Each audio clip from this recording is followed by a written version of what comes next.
Здраво на сите и добро дојдовте во овој туторијал за Руида контролерот. Без разлика дали сте почетници во ласерската обработка или сакате подетално да го проучите контролниот систем на ласерот, овој водич ќе ве води низ функциите и способностите на овој контролер. Ајде да започнеме. Руида контролерите се познати по огромната застапеност во ласерската индустрија. Тие се ослонливи, прецизни и нудат пријателски настроен кориснички интерфејс со напредни функции. За да вклучиме машината, го вртиме копчето за итен стоп во насока на стрелките на часовникот, за да го избиеме. Откако ќе се избие нагоре, машината ќе се стартува и автоматски ја започнува секвенцата за хомирање, за време на која оските почнуваат да се движат кон нивните лимит сензори, кои се активираат веднаш штом се допрат самите оски на нив. И со тоа ја завршуваат секвенцата за хомирање. Следен чекор е да го притиснеме зеленото копче за ласерскиот зрак, кое што се наоѓа веднаш до копчето за итен стоп, од неговата десна страна. Ова копче го активира напојувањето на ласерската цевка и го овозможува ласерскиот зрак со кој што машината ги изведува сите операции. По вклучувањето на ласерот се препорачува машината да се остави да работи во мирување приближно 10 до 15 минути. Ова им овозможува и на машината и на сите нејзини компоненти да се стабилизираат и да ги изедначат сите температурни разлики, помагајќи да се обезбедат идеални перформанси и оптимални услови за работа. А сега може и да го разгледаме контролерот и неговите функции. Во долниот десен дел од контролерот можеме да ги лоцираме копчињата за позиционирање или главните 4 копчиња со стрелки кои што ја движат ласерската глава нагоре, надолу, десно и лево. Веднаш до нив ги имаме копчињата Z нагоре и Z надолу. И со нив можеме да контролираме висината на работната маса или сакето. На спротивната страна од нив можеме да ги најдеме копчињата U+ и U- кои што се одговорни за контрола на ротациона оска. Во зависност од моделот, позицијата на основните копчиња за работа и нумеричката тастатура може да варира. Може и подетално да ги разгледаме сите копчиња и нивната функционалност. Например, зеленото копче старт-пауза го започнува или го паузира производствениот процес. Ако го користиме ова копче за да го паузираме процесот, треба повторно да го притиснеме истото кога сме подготвени да ја продолжиме операцијата. Жолтото копче или ресет се користи за ресетирање на повеќе тип операции на машината. Црвеното копче стоп целосно го сопира производството, а ако го користиме ова копче не може да ја продолжиме работата од таму кај што сме ја сопреле, туку можеме само да го започнеме процесот од почеток. Копчето пулс, например, го активира ласерскиот зрак додека е притиснато. Зракот континуирано се генерира се додека го држиме копчето пулс притиснато. Тој нема да биде генериран доколку претходно не сме го вклучиле напојувањето на ласерот. Копчето мени ни дава пристап до сите функции, опции и поставки, како и некои напредни параметри за ласерот. Копчето фокус е одговорно за функцијата за аутофокус. Копчето фрейм се користи за проверка во кој регион ласерот ќе извршува операцијата и колку површина ќе обработи. Копчето файл ни отвара мени преку кое што добиваме пристап до сите датотеки од внатрешната меморија на контролерот или до USB стикот доколку е поврзан. А од ова мени можеме да отвориме и да вчитаме било кој файл и да го подготвиме за обработка. Копчето Origin се користи за одредување на почетна точка за дизајнот. Копчето Power ни отвара мени каде што можеме да ги внесеме или да ги прилагодиме вредностите за моќноста на зракот. Копчето Shift се користи во комбинација со некои од другите копчиња за секундарни функции. Копчето Speed ни дава пристап до менито каде што можеме да ја промениме брзината со која што се движи оската кога рачно ја движиме со стрелките, или да ја подесиме брзината за изработка на файл кога го користиме контролерот. Копчето Escape ја откажува или ја поништува промената и не враќа на претходниот прозорец или мени. Копчето Enter ја потврдува пак било која промена што сме ја направили, исто така може да потврди или да иницира одреден процес. и нумеричките копчиња ни овозможуваат да внесеме било која вредност. Можеме да ја користиме, например, запирката за впишување на децимални вредности и можеме да ја користиме стрелката наназад за бришење, исто како backspace копчето на компјутер што е. На LCD екранот можеме да приметиме неколку зони кои што ни даваат целосен преглед на процесот на изработка. Во левиот дел на екранот контролерот ни прикажува преглед на обработените вектори од фајлот во реално време. Во горниот десен агол се прикажани името на фајлот, мојкноста на ласерскиот зрак, вредностите за брзината и моменталните координати по X и по Y-овските. Во долниот десен агол на екранот е сегментот кај што ни се прикажани параметрите за сите леери зададени на самиот фајл, како што се брзината, мојкноста и така натаму. Во долниот сегмент е информативниот панел, кој што ни ја прикажува моменталната состојба на машината, времето поминато од почетокот на обработката и моменталниот статус за конекција со компјутер или мрежно поврзување.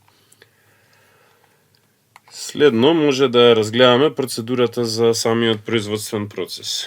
Првиот чекор е да го избереме материјалот и да го поставиме на работната површина во ласерот.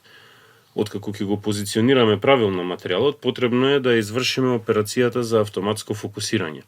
Овој процес автоматски го мери и прилагодува растојанието помеѓу површината на материјалот и главата на ласерот и обезбедува оптимални услови за работа. За да ја започнеме постапката за автоматско фокусирање, го притискаме копчето Фокус, што се наоѓа на самиот контролер на машината. За време на овој процес, работната површина на ласерот постепено се качува нагоре, движејќи го самиот материјал кон главата на ласерот и сензорот за автоматско фокусирање. Кога површината на материјалот ќе дојде во контакт со сензорот за фокус, машината ќе го детектира точното фокусно растојание и со тоа ќе го позиционира материјалот на адекватна дистанца од ласерската глава во идеален фокус. Откако ќе заврши оваа постапка, машината е правилно фокусирана и подготвена е за следната фаза на производство. Еден многу важен детаљ на кој треба да се обврне внимание при автоматското фокусирање е позицијата на сензорот за фокус при извршување на операцијата. Доколку сензорот не е поставен директно врз материјалот, постои голема веројатност за удар. Доколку нема материјал со кој што сензорот би можел да дојде во контакт, врвот на сензорот може да се заглави во вдлабнатините на сакето, и во оваа ситуација нема ништо под самиот сензор и работната маса ќе продолжи да се качува нагоре, се додека не се притисне копчето.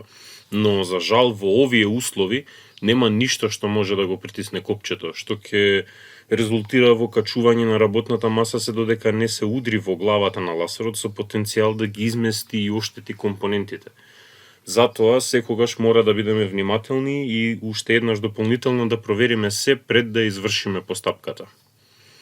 Откако материјалот ќе биде позициониран и успешно ќе се изврши постапката за фокусирање, можеме да продолжиме со импортирање на нашиот цртеж или дизајн и да започнеме со обработката.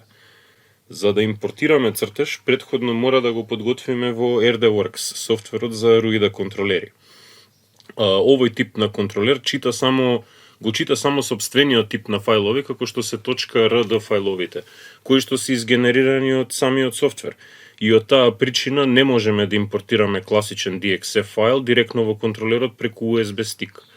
За да го подготвиме DXF фајлот, мора прво истиот да го припремиме во софтверот RDWorks, кој ги трансформира сите векторски линии во машински код кој контролерот може да го прочита и да го обработи. А постапката е следнава. Прв чекор е да го прикачиме нашиот фајл во софтверот, каде што потребно е да му ги зададеме сите слоеви или леери на векторите, кои во зависност од параметрите ќе генерираат различен ефект. Откако ќе ги поставиме вредностите за секој леер, можеме да продолжиме со префрлање на фајлот во внатрешна меморија на машината. Ова може да го изведеме на два начина. Можеме да го испратиме фајлот преку USB кабел или преку USB стик. За да го префрлиме фајлот преку кабел, треба да го притиснеме копчето Download во долниот десен агол од интерфејсот. И откако ќе започне префрлањето, софтверот ќе не замени да го именуваме фајлот. Ова ќе ни помогне да го лоцираме самиот фајл кога ќе се префрли во внатрешната меморија на ласерот. При извршување на овој вид на трансфер, треба да се осигураме дека кабелот е поврзан со PC USB портата од десната страна на машината. Откако ќе заврши превземањето, можеме да ја лоцираме и нашата датотека во внатрешната меморија на машината. Притиснуваме на копчето файл на контролерот на машината и можеме да лоцираме датотеката во листата користејќи копчињата нагоре и надоле. За да ја префрлиме датотеката преку USB стик, треба да ја зачуваме од RDWorks во самиот флеш драйв. И ова го правиме со клекнување на копчето Save to U file, со кое се отвара прозорец каде што може да избереме каде да ја сочуваме датотеката. Треба да се осигураме дека флеш драйвот е форматиран во FAT32. Во спротивно, контролерот на ласерот може да не го препознае. Следен чекор е да го поврземе USB дискот директно во U-диск портата и да ја ископираме датотеката во внатрешната меморија на ласерот. За да го изведеме ово префрлање, треба да притиснеме на копчето файл на контролерот, со што ни се отвара ново мени, каде што треба да се движиме со стрелката надесно и да ја избереме опцијата U-диск плюс. Можеме да се движиме низ листата користејќи ги стрелките нагоре и надолу, се додека не го лоцираме нашиот файл. Следно е да се придвижиме надесно за да избереме опцијата Copy to Memory, која што ќе ја префрли датотеката во внатрешната меморија на машината. Откако ќе се копира, можеме слободно да го отстраниме USB дискот и повторно кликнуваме на копчето файл на контролерот, за да ја лоцираме датотеката која што туку ја префрливме. Ова е потребно заради тоа што ласерот не може да обработува фајлови директно од флеш стикот. Откако ќе ја отвориме листата, се движиме низ неа користејќи ги стрелките нагоре и надолу и ја избираме нашата датотека. Со притискање на копчето Enter, на екранот ќе ни се прикажат распоредот и векторите за нашиот дизајн, а се прикажуваат и неговите леери и параметрите за нив. Предходно им ги доделивме нивните вредности кога го подготвувавме фајлот во софтверот RDWorks. Следно, треба да зададеме почетна точка на работното парче за машината да знае од каде започнува работниот дел и во која област на парчето треба да изврши операцијата. Почетната точка ја одредуваме со позиционирање на ласерската глава со стрелките во еден од аглите на работното парче, во мојот случај е во долниот лев ќош. Следно, треба да го притиснеме копчето Origin на контролерот, со што машината ќе ги запамти координатите од каде што треба да ја започне обработката. Можеме да се осигураме дека ласерот ќе работи во точната област, со тоа што ќе ја провериме неговата патека со опцијата Frame. Ако кликнеме на ова копче, на Frame копчето, главата ќе почне со движење кон областа во која што ќе работи, пошто ќе направи периметарска обиколка на самиот дизајн без да генерира никаков зрак. Ние треба да ја наблюдуваме црвената точка за позиционирање за да се осигураме дека векторите идеално се вклопуваат на работната површина. Откако ќе се увериме дека главата е правилно позиционирана, можеме да започнеме со производствениот процес. Ова се операциите и процедурата што се употребува кога го користиме контролерот на машината за обработка. И се надевам дека ова видео ви беше од корист и дека ви помогна при работа со вашата машина. Се гледаме во некое наредно видео. Чао!